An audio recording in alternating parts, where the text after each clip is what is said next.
How to create an instant trap beat, having different patterns playing straight away and controlling those not necessarily via a push, but possible to control it via a push or to control it via a MIDI controller or just via your mouse. You are able to select different patterns here for the different elements. If you go to 0, you will turn off the pattern. So if we turn everything to 0, oops, there we go.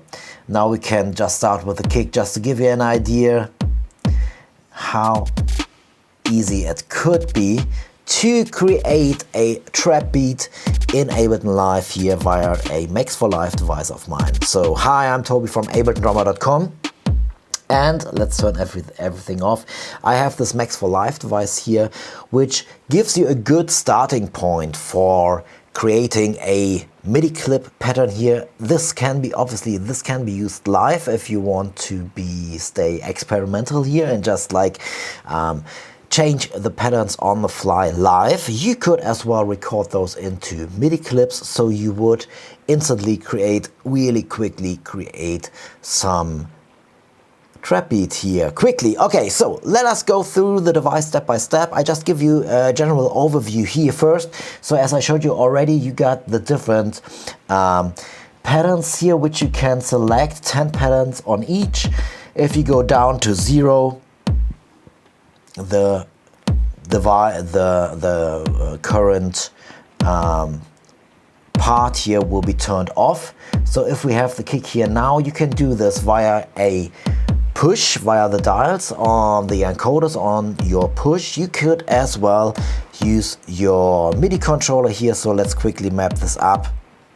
So now I'm controlling the kick pattern here via my MIDI controller. You just go into the MIDI map menu when everything is turned on, and then you are able to just quickly set those different things up to be controlled via your MIDI controller here. So every MIDI controller which is sending MIDI CC can be used here. And now I can control those different patterns here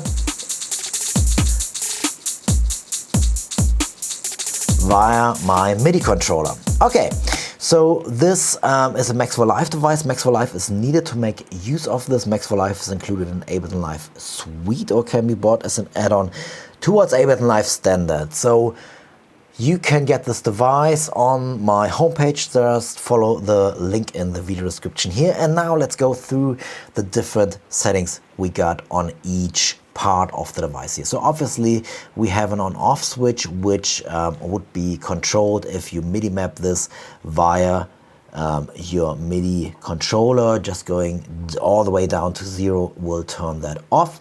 So we have 10 different patterns, so you can select the pattern here and then you can select the note which should be output. So if we play just the kick, for example, or if you want a different sound for the kick, if you have a different kick sound in here, which I don't have, let's pick the snare maybe because that makes a little bit more sense. You have the note output, so which note should be created on this part of this patternator here. So if you can see that down below here now, so the snare drop, it's sending out a D1, so it's triggering this field here. And if I change this to C sharp, for example, you can see that it's triggering the C sharp field here. So this way you can look for sounds, and those are things which can be mapped up on your MIDI controller here as well, or you can access those things as well if you are looking into your patternator. You have the different patterns, but you have different play modes here as well, where you could go into the different preset push banks, they are called here as well, if you want to control everything from your push here. Maybe 95% of the device is being set up already in the push if you have a push. If you don't, just map up the things you want to control on your MIDI controller. If you don't have a MIDI controller, or if you don't want to use a MIDI controller, just do it via your mouse here. Okay, so we have the pattern selection, we have the note selection. The next one would be the velocity. So we can change the velocity down below here with the slider. So on velocity goes from 1 until 127. So that's why we get those values in here. We could as well have a range and set a range of velocity which should be created. So that maybe makes sense to do this for the hi-hat here. So you can hear now it's a constant velocity of 100, but if I change to range, and let's make the selection here really obvious, so going from minimum 11 up till 127, so you can hear that it's creating some movement already here if you have a different playing velocity. So this is making a random velocity between 11 and 127 at the moment now. And if your sound is, depending on the instrument or the sampler you're using here, you need to make sure that the sample is set to be velocity responsive, obviously. So the last bit we got here is the duration of the note, which should be created. So for drum samples, that's in most cases not important how long the MIDI note is, because usually only the drum samplers are set up to play a note when it's triggered to play the sample through. So it's not like if you're playing a piano sample, for example, which is listening to the release to cut the note off here. So usually 16th notes are fine for that, depending on what instrument you're sending that to. If you're doing this a little bit more experimental and want a long sustained note here for a quarter note, that can be set up here as well. Cool, okay, so we have those different patterns here, and we have some specials here. So for example, we got the snare and the snare rolls, typical for trap stuff. So we can hear the main snare, that's the main snare, and we have those snare rolls, which could be set up to play something different. Maybe let's set them up to play something a little higher. So I'm just changing the note output, and we can hear that they're triggering now something else. Doesn't sound that great to me, but just to give you an example. So they can be linked so that they will fit together. So if we are activating the L here for linking, we have, when we change the pattern on the main snare, the pattern for the snare rolls will follow automatically. So they will fit quite nice. But we can unlink them, and we could have a different pattern for the snare roll here and for the main snare if we want to. Okay, so those are the options we get here. Okay, let's keep that linked for now. We have the kick, obviously. We got the hi-hat, which we already had a listen to, and we got some extra stuff, which is just playing through straight 8 notes or triplets, 8 triplets, 16 notes, 16 triplets. And they can be used quite nice if you just change the parameter, the wheel.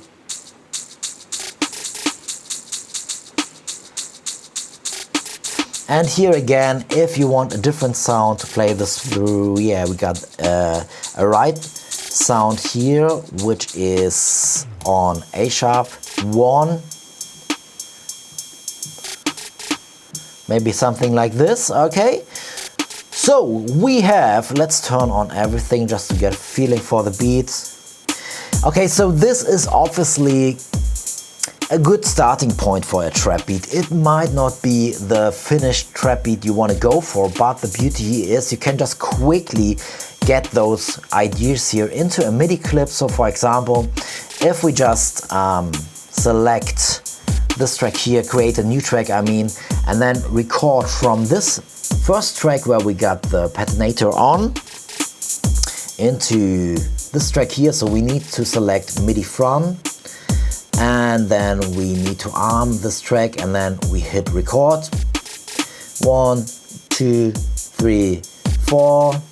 And now we have the MIDI pattern recorded here of the stuff we just had, and we could actually use this and play this on here. So if we drag and drop this on here, turn off the patternator because we don't need it now. And now we are hearing those MIDI notes here, and we can alter those MIDI notes, change those MIDI notes, and edit those MIDI notes. Obviously, we might want to change a few more things here, which is the variation. So if you want to already implement some variations here, the device lets you do this. So we got this section here where we can just hit shoot, and then we will get a different pattern for all of them. Oh, it's raining outside. I hope you can hear me now quite well. Okay.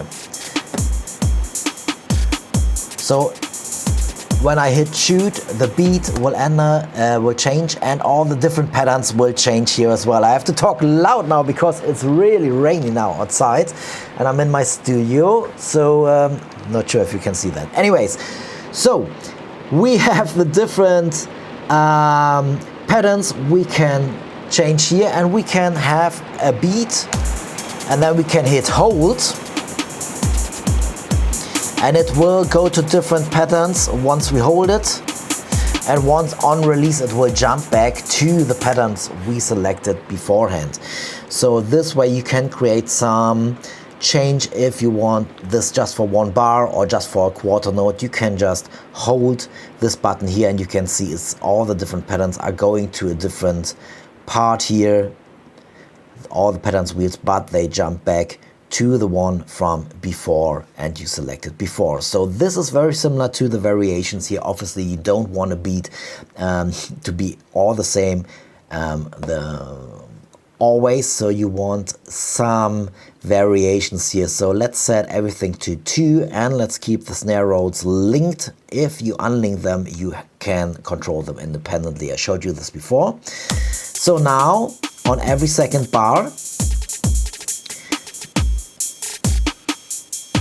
the patterns are jumping to a random value, and they are jumping back after one bar again to the selection you made before.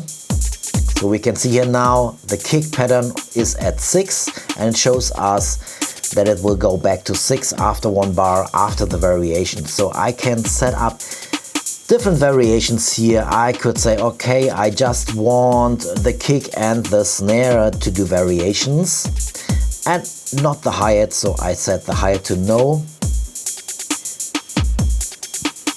And you can hear already it's quite a lot of stuff happening, and maybe it's a little bit too much happening here, so we might want to set this, but that's what comes after. Once you found something you like, you can set this to a MIDI clip, record this into a MIDI clip, and then alter it to the way you want to.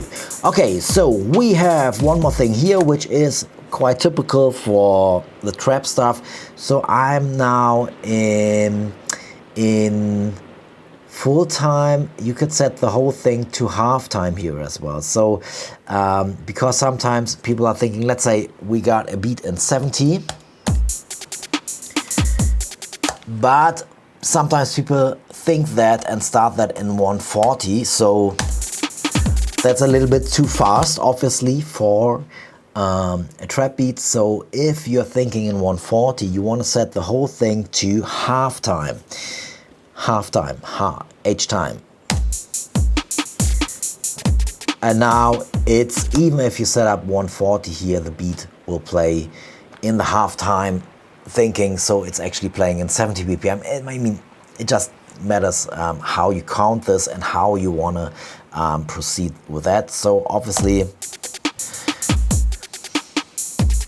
2, 3, 4, 1, 2, 3, 4, 1, 2, 3, 4. So the variations obviously will be a little bit different here because they will change quicker. So if we set this back, we are now in 1, 2, 3, 4, 70 BPM. Okay, so this is a Max for Live device. You can get this if you feel like, well, actually that's kind of a interesting approach for you. As I said, it's a starting point. Or if you do live stuff and want to improvise with it, that's possible as well. But if you're producing, I guess it's a good starting point to check out, like, give me some ideas, quickly record it into MIDI, and you have a good starting point for having a nice trap elements, things already in your MIDI clip here. Cool, okay. Follow the links in the video description if you want to find out more, and take care. Bye bye.